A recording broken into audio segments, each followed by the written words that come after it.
Eternal Secret King, Chapter 376. Bab 376, Murka Guntur. Awan gelap terjalin dengan kilatan petir sesekali, melesat menembus langit seperti ular sanca listrik. Dunia berkelap-kelip sebentar-sebentar dengan kilatan cahaya terang dan kegelapan. Bayangan memenuhi jalan panjang. Pertempuran berlanjut tanpa henti dan tragis. Semua pembudidaya dari kedua faksi sudah berada di batas kekuatan mereka. Ji Chengtian dan 3 lainnya penuh dengan luka. Sementara formasi segitiga masih bertahan, itu tidak akan bertahan lebih lama lagi. Di sisi lain medan perang, Su Zimo semakin ganas semakin lama pertarungan berlangsung. Dia telah berhasil bertahan sampai sekarang berkat garis keturunannya yang kuat dan fisik yang menakutkan, sebagai gantinya menekan Chai Li dan Hu Meng. Situasinya masih belum diputuskan. Sisi manapun dari medan perang yang menang lebih dulu akan memengaruhi hasil dari seluruh situasi. Bagi Su Zimo, mudah jika dia ingin memenangkan pertarungan ini. Dia memiliki kartu truf terakhir, bentuk setan. Setelah mengambil bentuk iblisnya, 27 penggarap pendirian Yayasan 7 Meridian sebelum dia pasti akan mati. Namun, jika dia melakukan itu, dia tidak hanya akan menjadi sasaran massa dan menghadapi kesulitan besar untuk maju di medan perang kuno. Bahkan jika dia kembali ke daratan Tian Huang, dia harus menjalani kehidupan yang tercela. Bahkan puncak ethereal tidak ingin mempertahankan anomali seperti dia.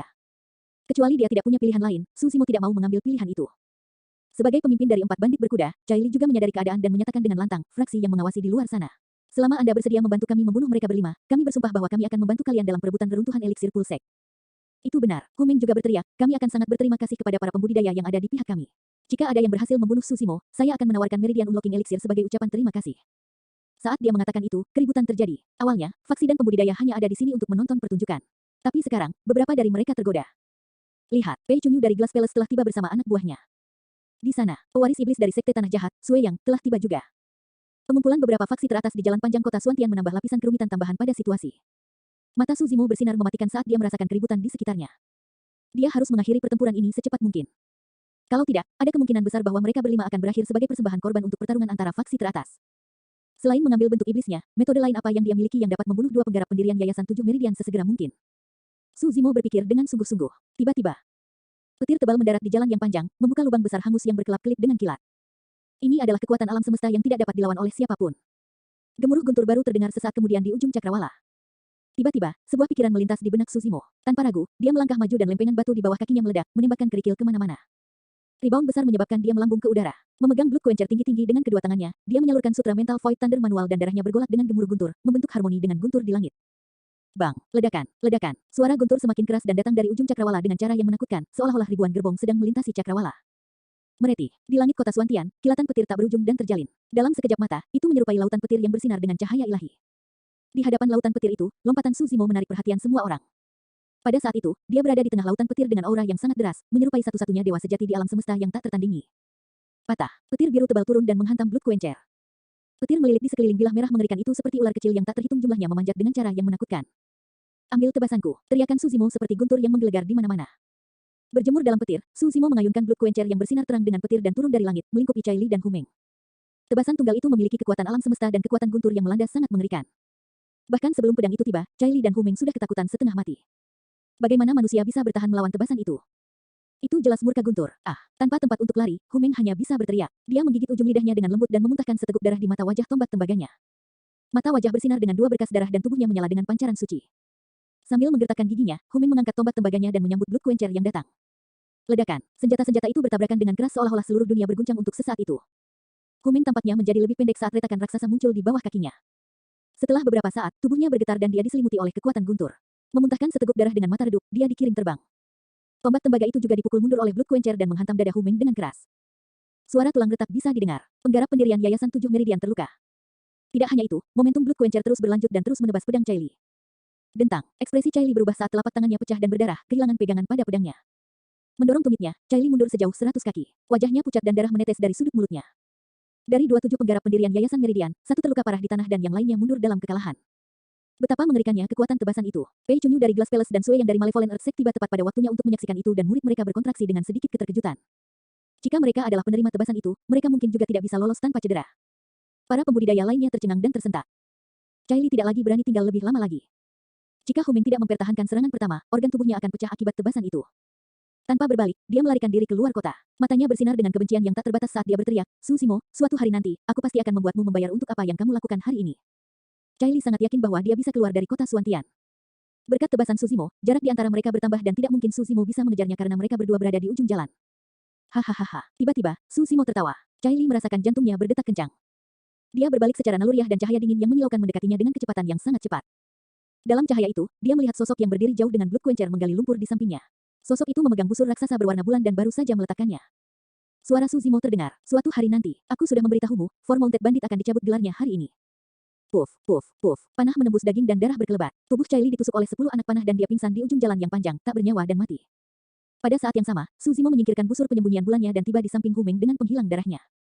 Berbaring di lumpur, Hu Ming masih batuk darah yang tersapu air hujan, pandangannya tersebar. Melihat ke bawah, mata Su Zimo terasa dingin. Saat berikutnya, sinar pedang melintas. Sebuah kepala besar berguling-guling di tanah. Four Mounted Bandit dimakamkan di kota Suantian.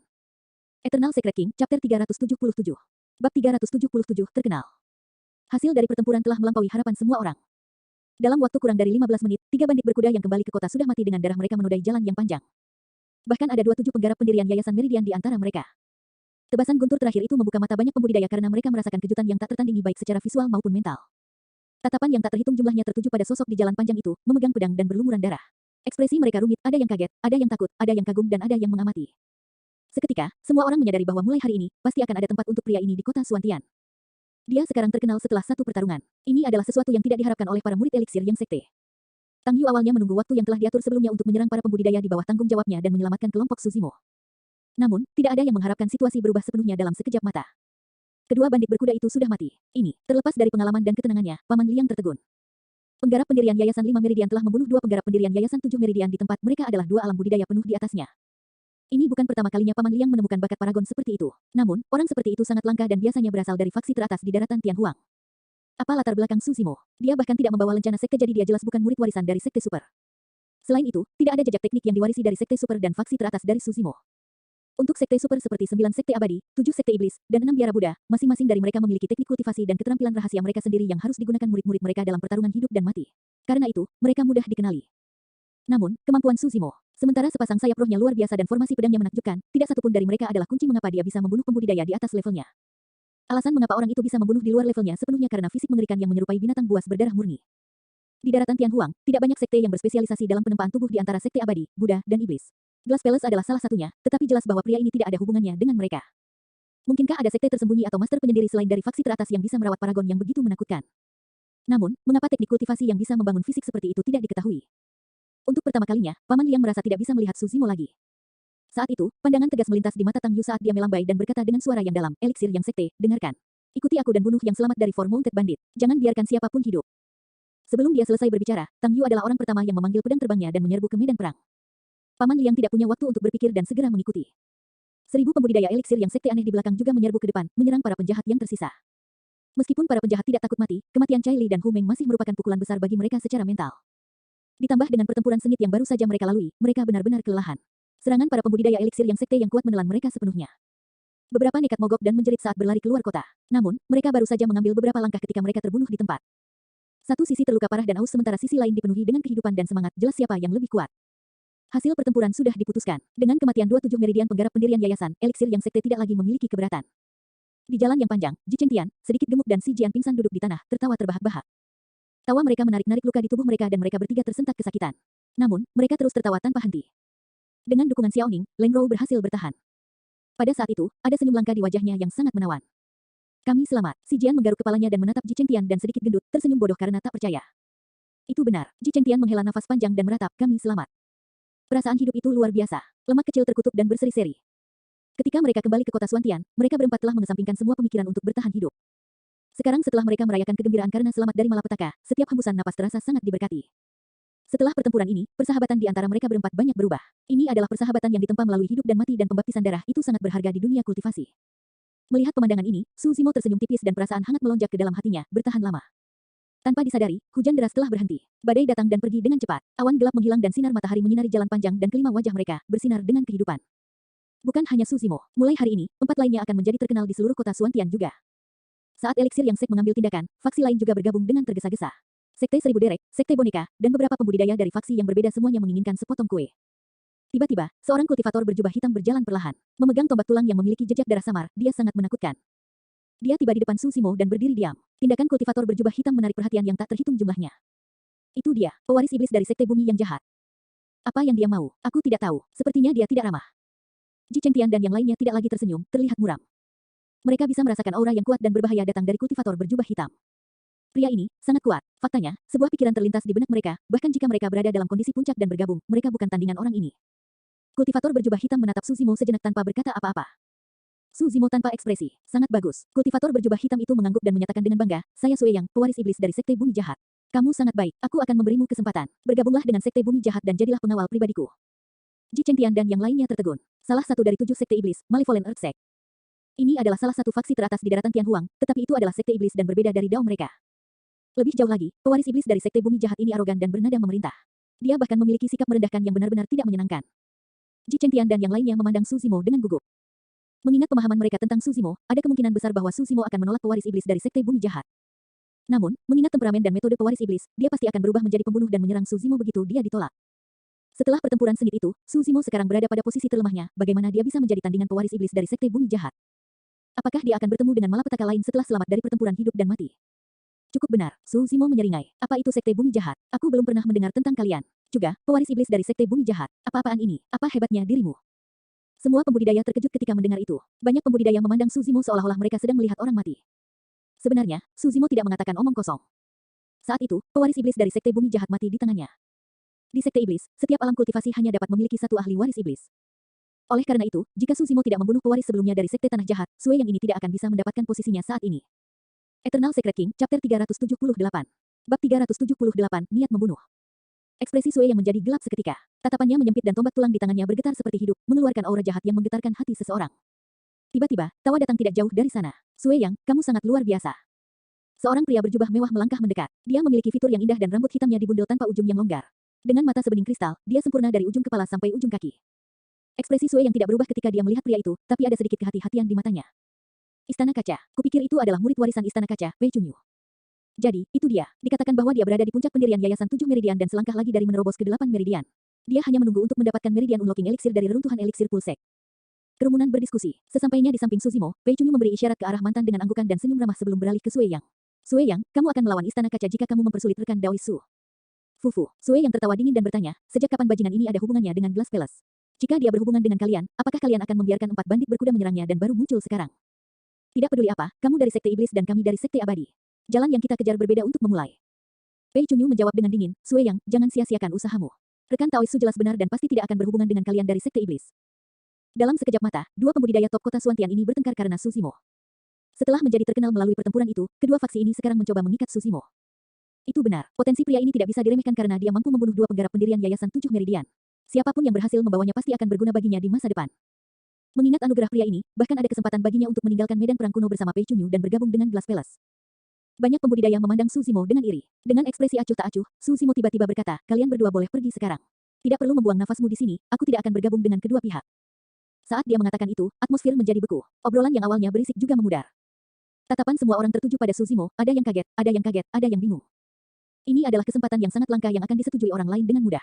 Namun, pria ini telah menolak undangan dari 2 faksi teratas tepat di depan semua orang. Selain itu, nada suara Suzimo sangat tidak sopan dengan sedikit rasa kesal dan jijik.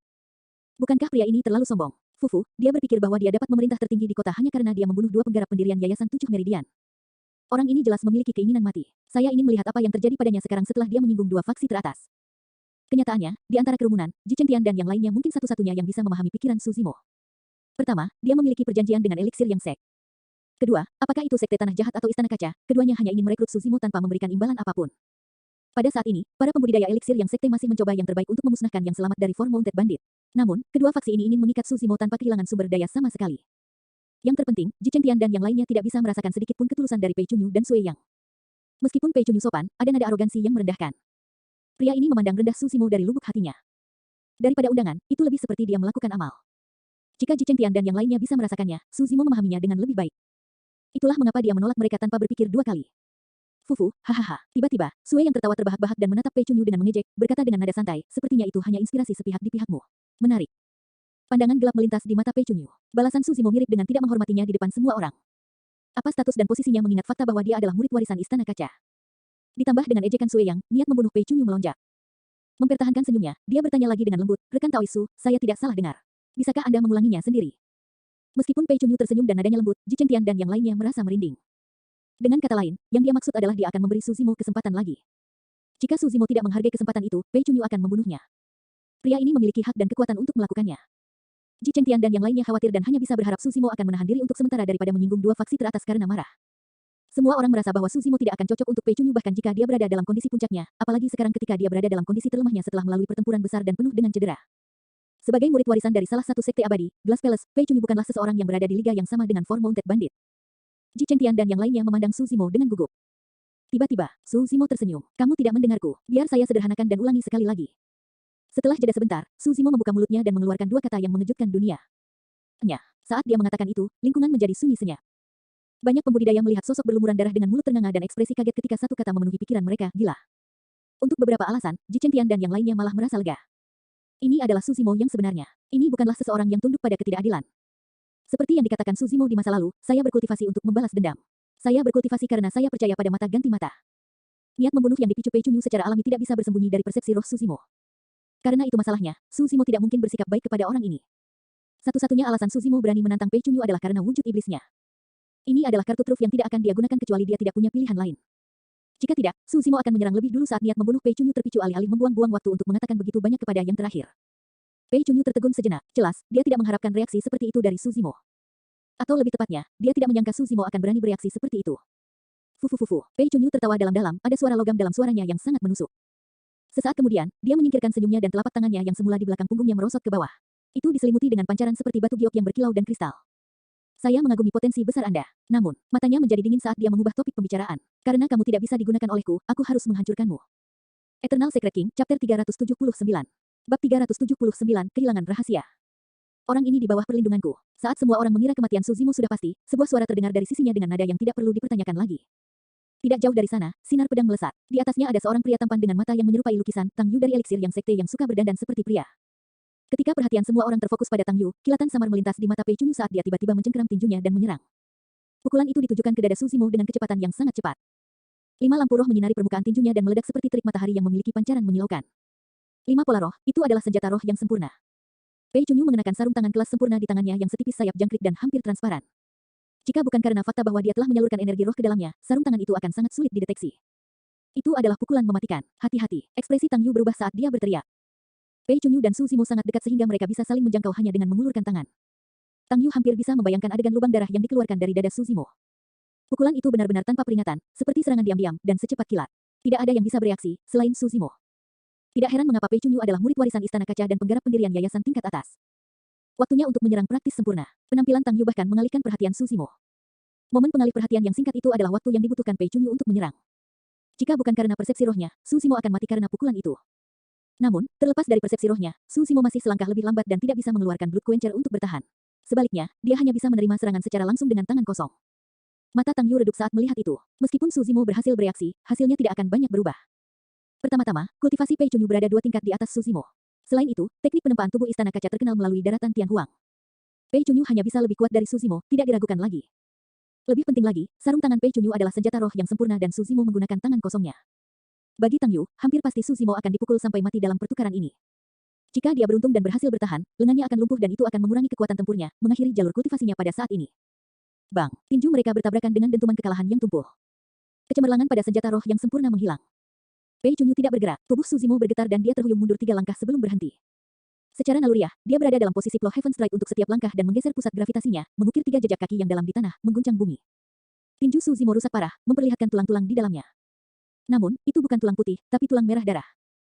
Semua orang menyaksikan dengan mulut ternganga saat bola mata mereka hampir keluar karena tidak percaya. Dia tidak mati, lengannya juga tidak lumpuh, tinjunya hanya berdarah dan sedikit terluka. Bagaimana itu mungkin? Bahkan senjata roh tingkat tinggi akan hancur berkeping-keping melawan pukulan itu, namun, bagaimana mungkin tubuh telanjang Suzimo? Semua pembudidaya benar-benar terpana. Jika mereka tidak menyaksikannya secara pribadi, tidak satupun dari mereka akan percaya apa yang baru saja terjadi. Pewaris iblis dari Sekte Tanah Jahat, Sue Yang, sedikit mengernyit saat dia melihat tangan kanan Suzimo sambil berpikir. Murid Pei Chunyu mengerut saat dia menarik tangannya tanpa bekas dan meletakkannya di belakang punggungnya. Hehe, tiba-tiba, Suzimo tertawa terbahak-bahak saat melihat tangan yang ditarik Pei Chunyu. Selain dia, tidak ada orang lain yang tahu apa yang terjadi tepat pada saat bentrokan itu. Meskipun fisik Suzimo kuat, tidak mungkin dia bisa menahan kekuatan senjata roh yang sempurna. Pada saat itu, bahkan jika dia mengambil bentuk iblis, kekuatan Suzimo hanya akan dinaikkan 1 level dan dia tidak akan bisa bertahan melawan senjata roh yang sempurna. Itu seperti ketika seorang anak berubah menjadi dewasa dan kekuatannya meningkat berlipat-lipat. Namun, tubuhnya tidak akan bisa menahan ketajaman pisau. Tapi, ada bagian tubuh Suzimo yang sangat istimewa. Tangan kanannya tertutup daging di permukaannya.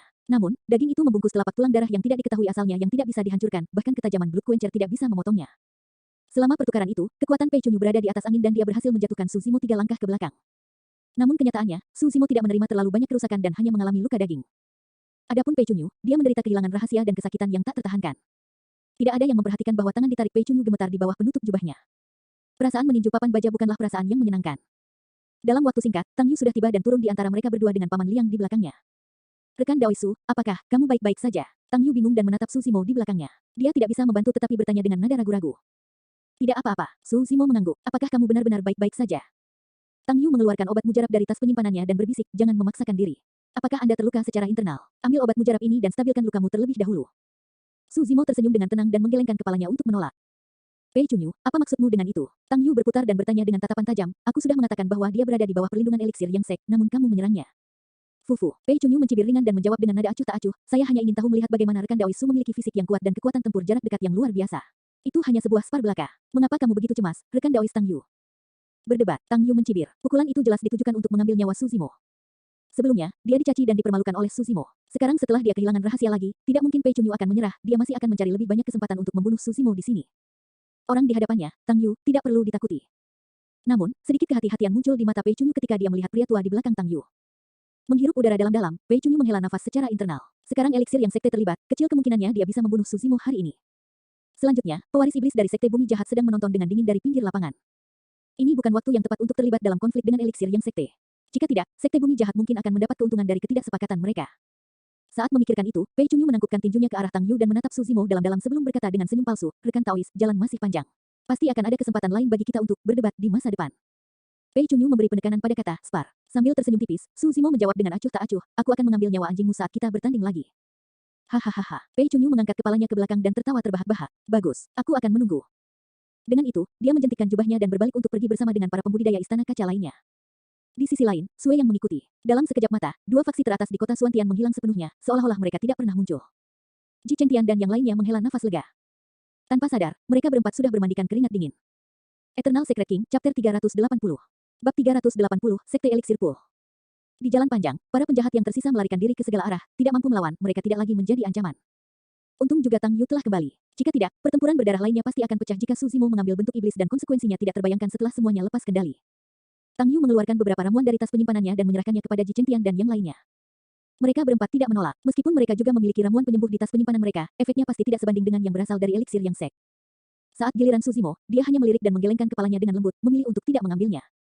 Apa yang salah? Tang Yu bertanya dengan bingung, lukamu tidak ringan dan ramuan ini akan sangat membantu pemulihanmu. Jangan khawatir, ramuan eliksir yang sekte pasti yang terbaik di daratan Tianhuang. Tang Yu tidak salah, ramuan yang dia keluarkan semuanya memiliki kualitas yang layak di tingkat superior. Namun, Su Zimo berpegang teguh pada prinsip sejak dia mulai berkultivasi, dia hanya akan mengkonsumsi ramuan yang bermutu sempurna. Alasannya adalah karena obat mujarab tingkat sempurna memiliki efek obat murni tanpa pemotor. Su Zimo tidak akan tergoda oleh ramuan bermutu tinggi, apalagi yang bermutu tinggi. Dia tersenyum dan menolak dengan sopan tanpa menjelaskan. Sementara Su Zimo tampak seperti terluka parah dalam pertempuran dengan lebih dari 30 luka dan darah menutupi dirinya dari ujung kepala sampai ujung kaki, pada kenyataannya, yayasannya tidak terluka. Organ-organnya baik-baik saja seperti tendon dan tulangnya. Dalam waktu singkat, luka Su Zimo sudah mulai sembuh dan berhenti berdarah. Mengingat kemampuan regenerasinya yang mengerikan, dia bisa pulih hanya dalam beberapa hari. Kota Suantian dapat dibagi menjadi 4 distrik umum. Sisi timur kota ditempati oleh Istana Kaca, barat oleh Sekte Bumi Jahat dan selatan oleh Doktrin Sesat. Para pembudidaya di sisi utara lebih berantakan. Awalnya, 4 bandit berpasangan adalah yang terkuat selain Sekte Eliksir Yang dan Sekte Seribu Derek. Namun, 4 bandit berkuda telah mati dan sebagian besar penjahat dimakamkan di jalanan dengan hanya sebagian kecil yang berhasil melarikan diri dari kota Suantian. Lelah, terluka, dan dipenuhi bau darah, kemungkinan besar para penjahat itu tidak akan bisa bertahan satu malam pun di luar sebelum mereka dilahap habis-habisan oleh berbagai binatang buas dan makhluk hidup purba di luar sana. Dengan hilangnya 4 bandit berkuda, sisi utara kota sekarang dikendalikan oleh Eliksir Yang Sek dan Tousan Kren Sek. Sebelum pertempuran berdarah di jalan panjang, Tang Yu sudah sangat menghargai Su Zimo dan memiliki kesepakatan dengannya untuk berurusan dengan 4 bandit berkuda. Pada saat itu, kesepakatan ini tampak fanatik dan tidak rasional. Tapi sekarang, semua orang menyadari bahwa Eliksir Yang Sekte mendapat manfaat besar. Mereka berhasil merekrut seseorang seperti Su Zimo yang kuat dan memiliki potensi mengerikan tanpa kehilangan banyak sumber daya. Selanjutnya, 4 bandit berkuda dihancurkan, itu membunuh 2 burung dengan 1 batu. 10 hari kemudian, kota utara, balai pertemuan Sekte Eliksir Yang. Saat ini, Ji Chengtian dan yang lainnya hampir sembuh dan Su Zimo telah pulih sepenuhnya beberapa hari yang lalu. Kelompok 6 Su Zimo, Tang Yu, Paman Liang dan seorang kultivator balai pertempuran Sekte Eliksir Yang Jun, berkumpul. Semuanya, alasan mengapa aku mengumpulkan kalian di sini adalah untuk mendiskusikan informasi tentang reruntuhan kuno. Tang Yu berkata dengan suara yang dalam, karena saya telah meminta bantuan Anda, saya akan membocorkan semua yang saya tahu tanpa menyembunyikan rahasia apapun. Kelompok Su Zimo mengangguk, semuanya bisa merasakan ketulusan Tang Yu. Selama periode waktu ini, Eliksir Yang Sekte menyediakan sejumlah besar ramuan berkualitas tinggi untuk membantu Ji Chengtian dan yang lainnya dalam pemulihan mereka. Sebenarnya, kehancuran ini terkait dengan sekte besar di zaman kuno bernama Eliksir Pulsek. Jelas bahwa sekte itu ada hubungannya dengan penyempurnaan eliksir melalui namanya saja. Memang, Tang Yu melanjutkan, eliksir Pulsek sangat terkenal di zaman kuno dan merupakan sekte penyempurnaan eliksir terkemuka di daratan Tianhuang. Master pendiri dari sekte eliksir yang kami adalah master penyempurnaan eliksir di eliksir Pulsek. Kelompok Suzimo merasakan jantung mereka berdetak kencang saat mendengarnya. Jika eliksir refinement master dari eliksir Pulsek dapat membuat sekte, eliksir yang sek, yang ternyata menjadi salah satu dari 4 kelompok ortodoks Tianhuang daratan, orang hanya bisa membayangkan betapa kuatnya eliksir Pulsek di masa lalu. Keruntuhan eliksir Pulsek luar biasa. Tang Yu berkata dengan ekspresi muram, tidak hanya akan ada banyak ramuan di dalamnya, juga akan ada banyak resep ramuan yang telah hilang. Su Zimo mengangguk dalam diam. Banyak hal yang telah hilang dari zaman dahulu sampai sekarang. Alasan mengapa Meridian Unlocking Elixir begitu berharga adalah karena resepnya sudah lama hilang. Orang hanya bisa membayangkan hasil dari menemukan resep Meridian Unlocking Elixir di reruntuhan eliksir Pulsekte. Tentu saja, selain resep obat mujarab, di reruntuhan beberapa sekte, ada juga kesempatan untuk mendapatkan warisan mereka jika ada yang sangat beruntung. Warisan ini jauh lebih berharga daripada resep obat mujarab. Namun, kemungkinan hal itu terjadi sangat rendah, kecuali seseorang memiliki token dari eliksir Pulsek dan dapat memperoleh pengakuan sekte. Tang Yu terkekeh pahit. Namun, jika resep ramuan bisa hilang dari sekte dari zaman kuno, tidak mungkin ada token yang tersisa. Penyebutan itu membuat jantung Su Zimo berdetak kencang. Secara naluriah, Xiaoning memandang ke arah Su Zimo dengan ekspresi aneh, ingin mengatakan sesuatu tetapi berhenti. Su Zimo menunduk dan pura-pura tidak melihat. Sebenarnya, keduanya memikirkan sesuatu pada saat bersamaan. Tungku eliksir misterius yang dimiliki Xiaoning. Sejak mereka memasuki medan perang kuno, itu telah mengeluarkan reaksi yang tidak biasa. Itu juga alasan mengapa Su Zimo membawa Xiaoning ke arah ini. Sekarang setelah mereka tahu lebih banyak tentang reruntuhan eliksir Pulsekte, wajar saja jika mereka menghubungkannya dengan tungku eliksir. Namun, ini adalah masalah yang sangat sensitif. Kekayaan seseorang adalah kehancurannya sendiri dengan menyebabkan keserakahan orang lain. Sekarang ada begitu banyak orang, mereka secara alami akan menarik masalah jika terungkap, bahkan eliksir yang sekte mungkin menjadi ancaman bagi mereka. Xiaoning naif dan segera mengungkapkan reaksi abnormal tanpa terlalu memikirkannya. Namun, Su Zimo tahu tentang bahaya dunia kultivasi dan tidak bertemu dengan tatapan Xiaoning, hanya menggelengkan kepalanya secara halus. Cerdas juga, Xiaoning mengalihkan pandangannya dan tetap diam. Meski begitu, seseorang memperhatikan reaksi Xiaoning. Kultivator Battle Hall yang berdiri di belakang Tang Yu, Yang Jun, mengangkat alisnya dan tiba-tiba bertanya, kamu sepertinya ingin mengatakan sesuatu tentang warisan sekte ini, rekan Taois Xiaoning. Bukan apa-apa. Xiaoning sedikit panik setelah diekspos. Tang Yu sedikit mengernyit dan tiba-tiba berkata, Xiaoning, apakah kamu ingin bertanya apakah ada resep ramuan yang dapat memperpanjang umur seseorang di eliksir Pulsek? Ya itu betul. Xiaoning mengangguk dengan tergesa-gesa. Dengan senyum lembut, Tang Yu berkata dengan lembut, jangan khawatir, pasti ada resep untuk hal seperti itu di eliksir Pulsek. Namun, kita mungkin tidak bisa mendapatkannya. Sesuatu seperti itu tergantung pada takdir. Oh, Xiaoning mengangguk dan menjawab. Setelah interupsi Tang Yu, Yang Jun memandang Xiaoning dengan ekspresi bingung dan tidak melanjutkan, hanya berasumsi bahwa dia terlalu banyak berpikir. Su Zimo mengangkat kepalanya dan menyapu kepalanya, melirik Tang Yu dengan halus. Pada saat itu, dia menatapnya dalam-dalam. Matanya berpendar seperti permukaan air dan dia tersenyum palsu. Sungguh wanita yang kuat. Su Zimo menghela nafas secara internal. Sejak Yang Jun menemukan kelainan Xiaoning, Tang Yu jelas melakukannya juga. Selain itu, jelas bahwa dia telah mengalihkan topik karena niat baik untuk mengalihkan perhatian Yang Jun, membantu Xiaoning. Keduanya saling bertukar pandang dengan pengertian satu sama lain tanpa mengungkapkan apapun.